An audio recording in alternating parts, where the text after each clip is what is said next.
OTAs is now in the books for the Chicago Bears. Kyler Gordon was not present. How much time or patience does Ben Johnson have with him?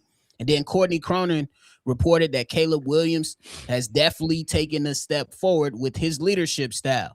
And then, of course, it's the favorite day of the week, the mailbag episode. So we going to dive into that as well. But y'all know before we talk about it and break it all down, you got to hear the music first.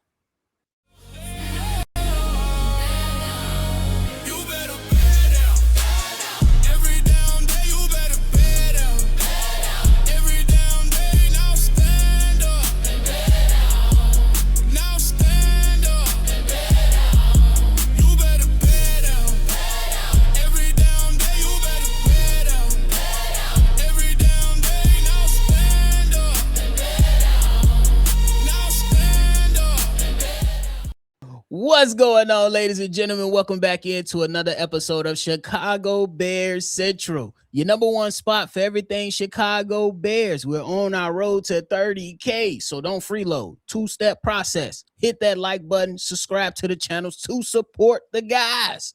I'm Bobby. I'm with C-Dub. C-Dub, what's the word? What's the word? Y'all know what I'm going to say. Another week go by. We get closer and closer to C-Ball. C-Ball coming, boy. It's going to be cold. Hey, but nonetheless, let's talk a little bit about OTAs. C-Dub, we heard a lot of good things about OTAs. We heard Luther Burden having some moments. We're hearing a lot from Khalif Raymond. We're hearing a lot about Xavon Thomas. We even seen Cole Kmet throw a bomb. Before we talk about Kyler Gordon, man, what's one of the things that made you excited about OTAs? Hearing about Xavon Thomas, because I think he is going to be, I don't want to call him a gadget guy. I'm going to call him a playmaker, because he's going to be that playmaker for the Chicago Bears. And it's good that we hearing all this great news of what he's doing inside the mini camp.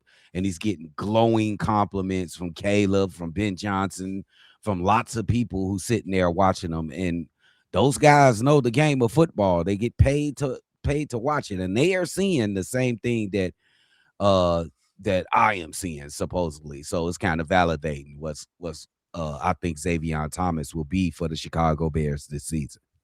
For sure. What I was gonna say go that way too, and I like what you said, but I think Dylan Thieneman, Kobe Bryant having to tell him to slow down a little bit, it's kind of funny to me, because the young man has something to prove. He coming in and showing his work ethic, and a veteran and a Super Bowl champion is like, hey man, I ain't going that fast on each rep. Chill out. But the young man trying to prove himself, so shout out to Dylan Thieneman. But C-Dub, I want to go ahead and transition about Kyler Gordon. The clock is ticking on him, bro. I'm not even going to lie to you. I think a lot of Bears fans, we know how talented he is. We know what he can bring to the football field, but we getting fed up with him not being available. And it seems like Ben Johnson is getting fed up too, because he talks about, I know he's a good player, but I want to be able to trust him as a good player. And that trust will come with his availability. C-Dub, is Kyler Gordon's clock ticking in Chicago? Absolutely, because it's two narratives with Kyler Gordon. One narrative that we barely get to see. He's a terrific player. He's fast. He gets to the quarterback. He's a good blitzer. He strong, unbelievably strong. He got good coverage skills in the backfield.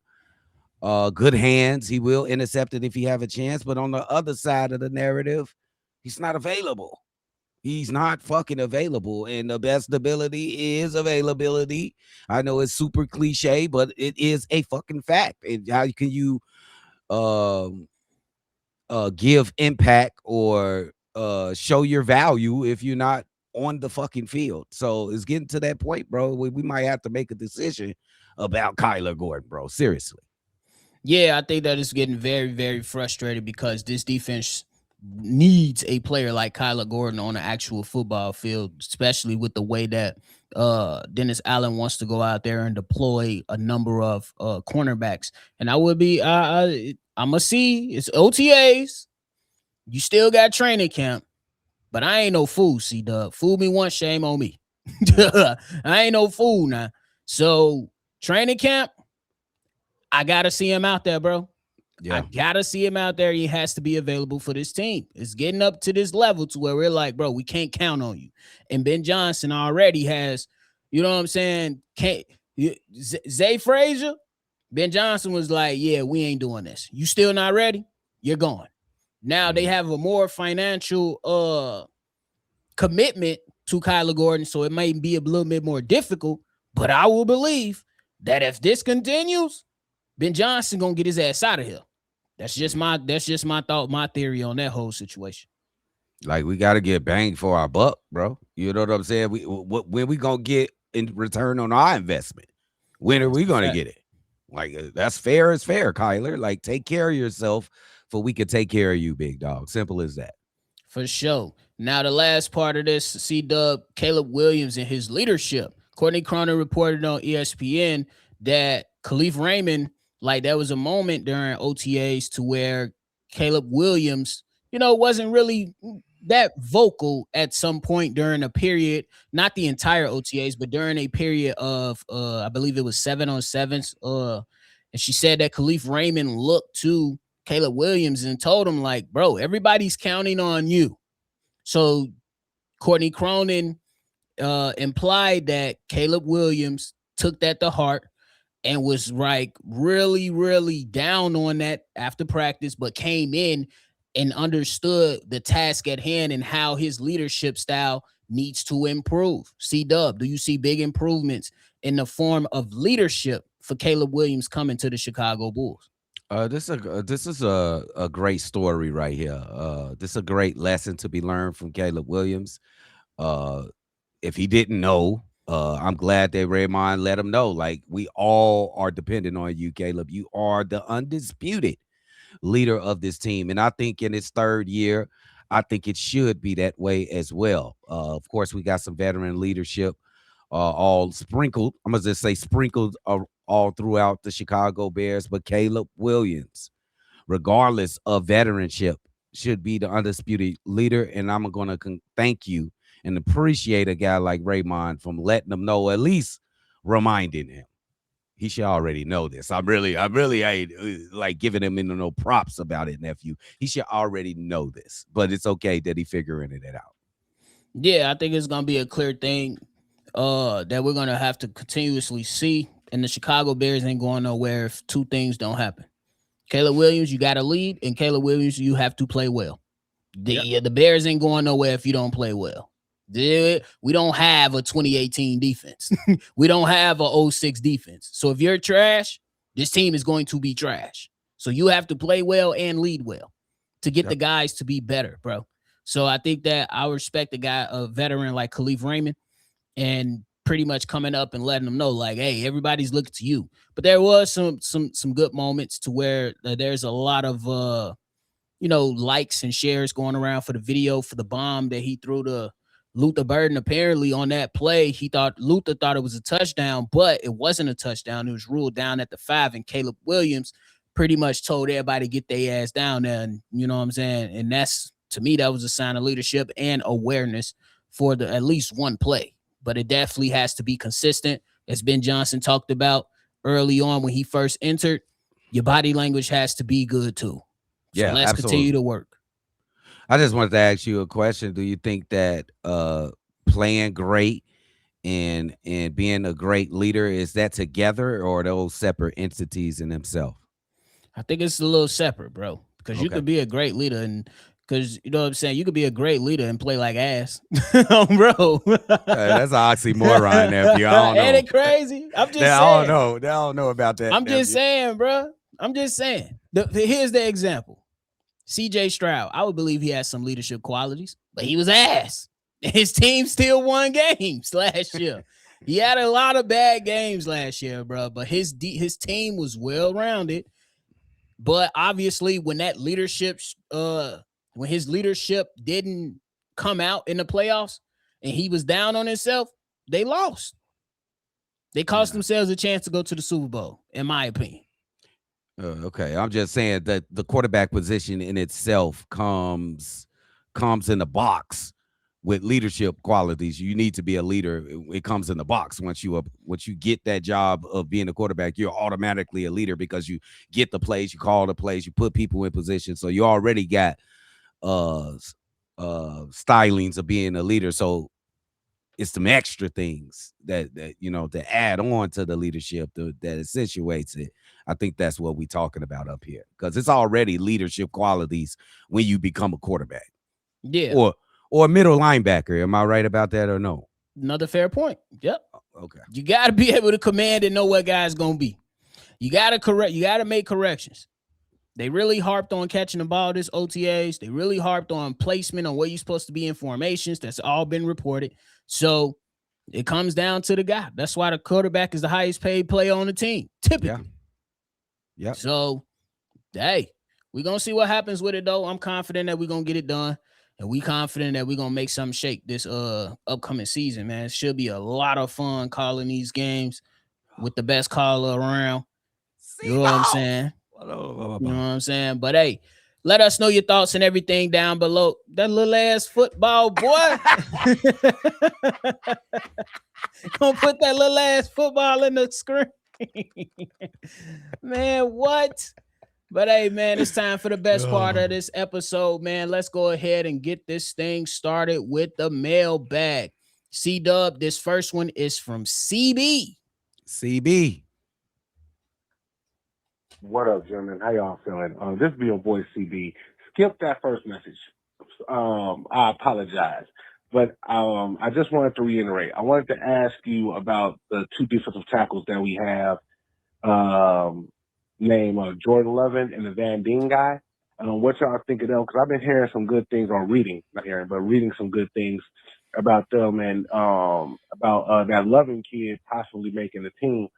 So I want your thoughts on that. And do you think that our scouting knew this, and this is why we didn't take anybody in the draft, because they already knew where we was going to go at with our defensive line? And I honestly think that our defensive line would be okay at the end of the day.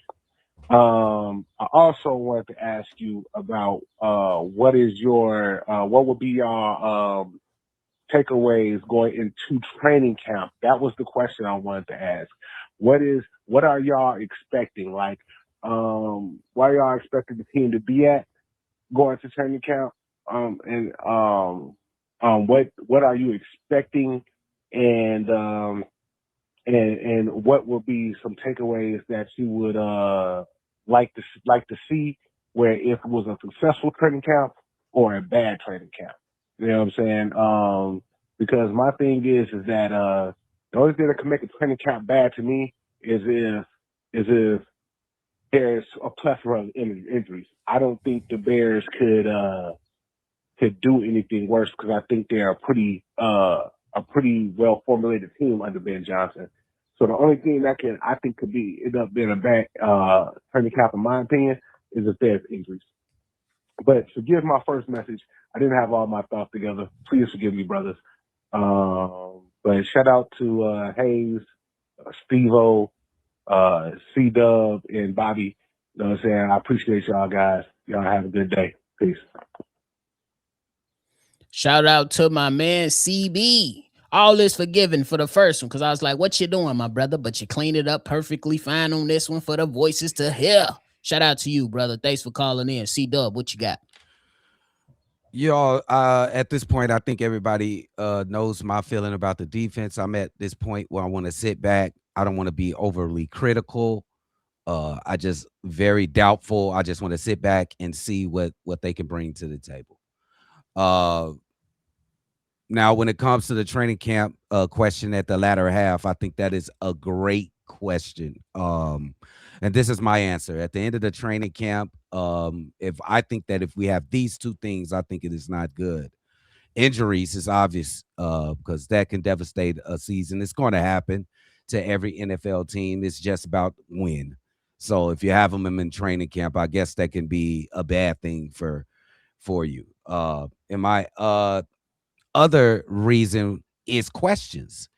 If the training camp is over and you still have questions on certain positions like the wide receiver or the running back or even quarterback, I think you in trouble. That's just signals that you're in trouble for the season coming up. Great mailbag, by the way. For sure. I think for the first part of your message with Jordan Loving and Vandenberg, look, we'll see. That's all I'm gonna say. I'm not counting anybody out. I'm not counting anybody in. I say we'll see, because training camp, when the pads come on, tells a different story, and we'll find out at a later time. When it comes to the training camp question, I actually love the question. Heading into training camp, guys should be in physical shape. Coming out of training camp, I have three things: fundamentals, more specifically for the defense, because that's what we was told. The fundamentals better be worked on, because once the season kick off and this defensive pass rush, it better be up to par. Well, we own them.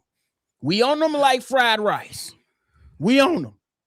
And then number two, you want to come out of that training camp healthy, and you want to have some callus on the body. Toughness. We need toughness to continue to move through the city of Chicago in this organization. And I'm going to leave it at that. You said 3, motherfucker. That was 3. Fundamentals, health, and toughness. I like that last one with the callus. That was cold. I give you that. That was cold. Football talk, G, you know? Yeah, I give you that. That was cold. But appreciate the call, CB. C-Dub, we get into this next one. And a quick message from Ja asking for a fan favorite. Here it is. What that shit do, fellas? It's your boy Jock from Arizona tapping in with the fellas. This message is a little different. I listen to y'all every day. So I was listening to the cast, and I'm thinking like, hey man, what happened to my man, Marifa Sa? Back at it again, man. What happened to my brother? I ain't heard his voice in a long time. And I want him to talk about Caleb Williams and how Caleb Williams is going to be out there on the field doing this goddamn thing. I was just wondering what happened to my brother, Marifa Sa. If y'all know what happened to the brother, man, let me know, please. Put it on the cast. I mean, I don't know if I'm the only one wondering, but man, I love that brother voicemail just like y'all did. What happened to him, man? What happened? Shout out to Ja. Oh, yeah. Hey, man, I'm with you. See, this is why we love what we do, and we love that we all built these relationships with you wonderful people. Because when one of us go missing, somebody gonna ask the fucking question. Oh, bro. Hey, where my reefer at? Oh, bro, where my reefer at? Don't tell me you done got married with 3 wives and shit kicking in Hawaii, man. Because you definitely was supposed to be pumped up around this time. And pumped up for them playoff games that we had at the end of the season that we won and one that we lost. Somebody send that message. Send that message. Yeah. We might have to put your ass on the thumbnail, Marifa Asar. Stop playing with us, bro. We miss you, bro. You act like we was just gonna just forget about you. No, we ain't gonna forget about you, bro. The show needs you. Bring your ass back. That's all I got to say. We know what it is. Come back. Bro, we need a grand opening for next Saturday. Bro. What is you talking about? But I appreciate the call, Ja, for looking out for one of the family members, because where has he gone? Where has my reefer gone? Where? APB. Bro. Fuck. But all right, we're going to get into this next one, C-Dub. This next one is from the wheelchair Ja Morant. My boy. This from Jacob Capone. Here it is. Yo, y'all know who it is. It's your favorite wheelchair comedian, Wheelchair Ja Morant, a.k.a. Jacob Capone.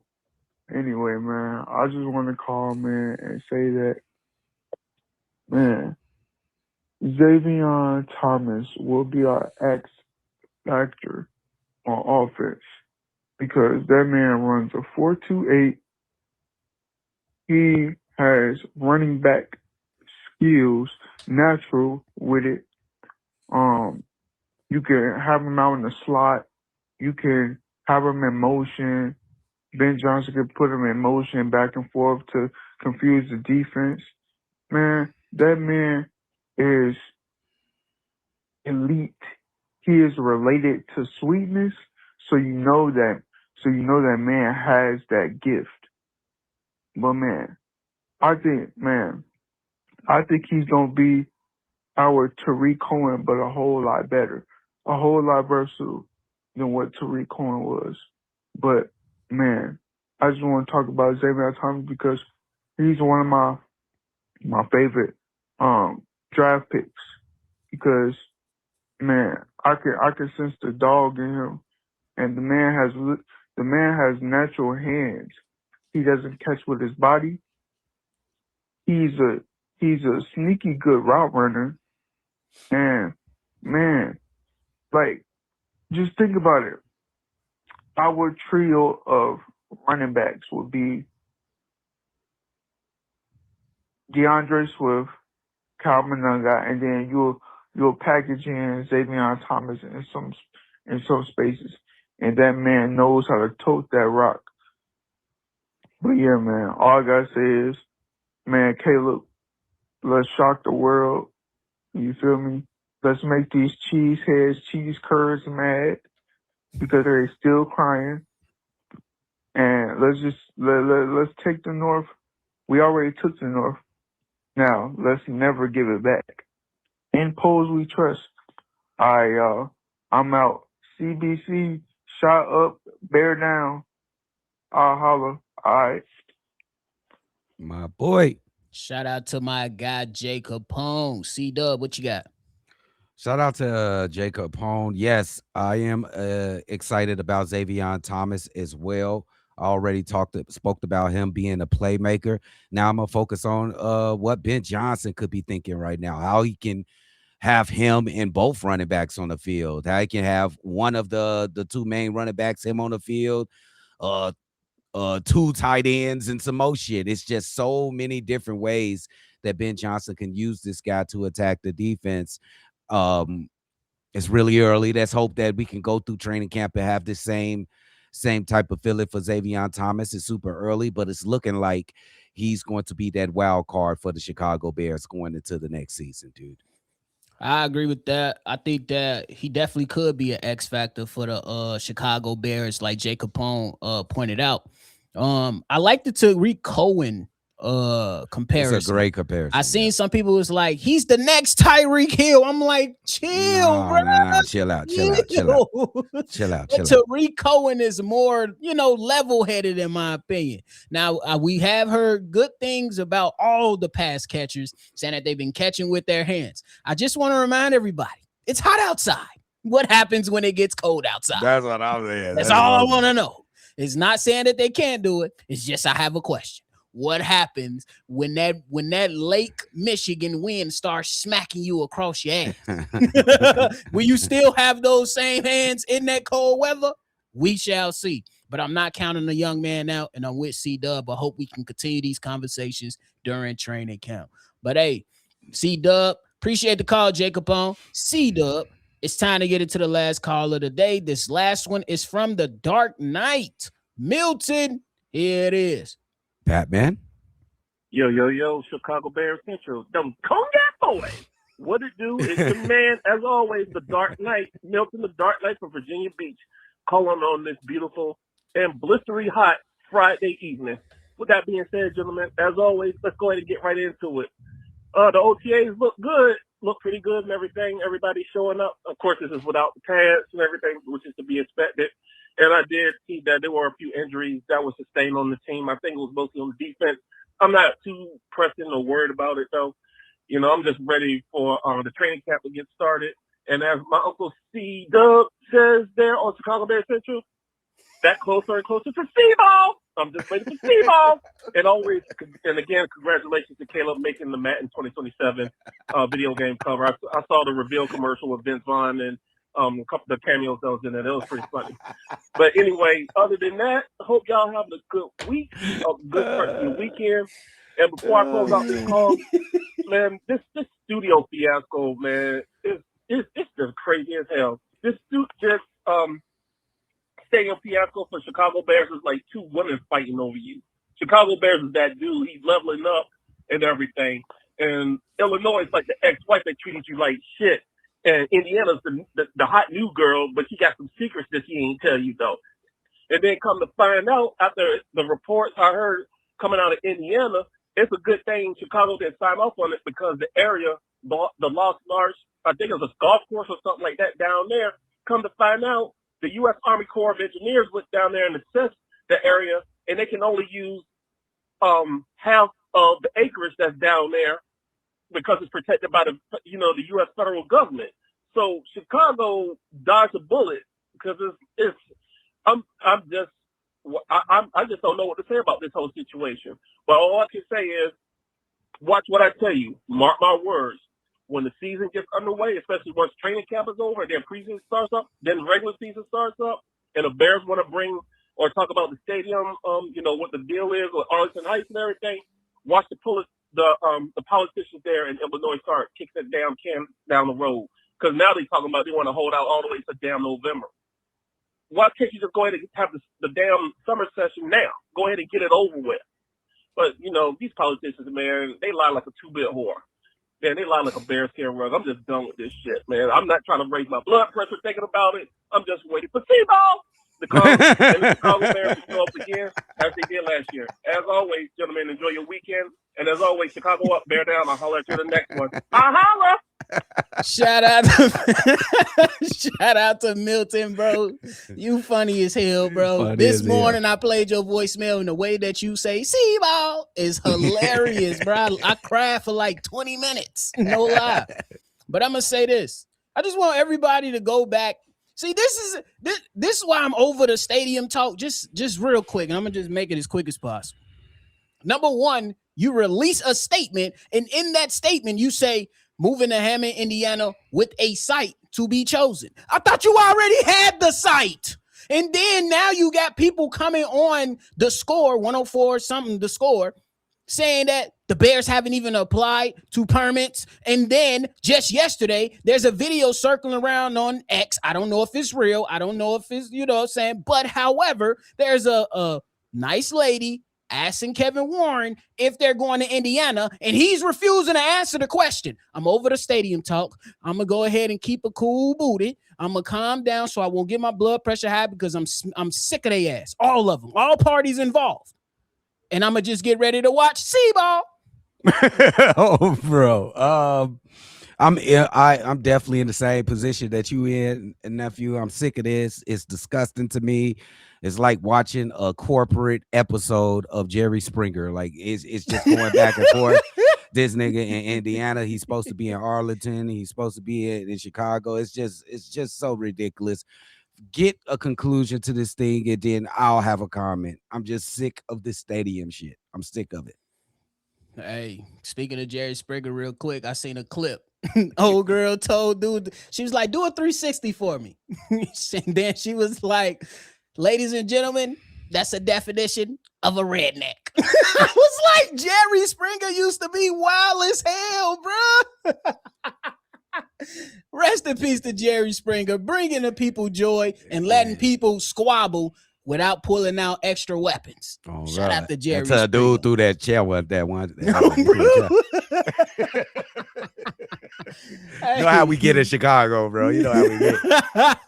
Oh, the real. But hey, C-Dub, appreciate the call, Milton. C-Dub, you got anything left, bro? Hey, man, make sure y'all hitting that like button, man. I can't believe that we're close to 30K. What we at 25 something?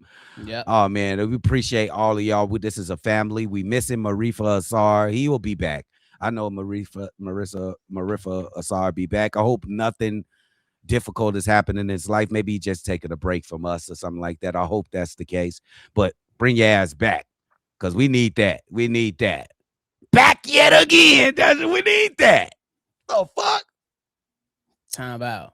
But hey, man, that is it for today's episode, y'all. Make sure y'all go ahead and hit that like button and subscribe to the channel. If you want to be a part of the mailbag episode, the number to do so is 773-242-9336. We are the number one spot for everything Chicago Bears, man. I'm Bobby. That's C-Dub. Chi-Town up and bet down, baby. Catch y'all on the next one.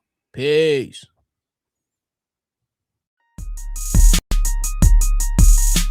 This has been a presentation of the Break Media.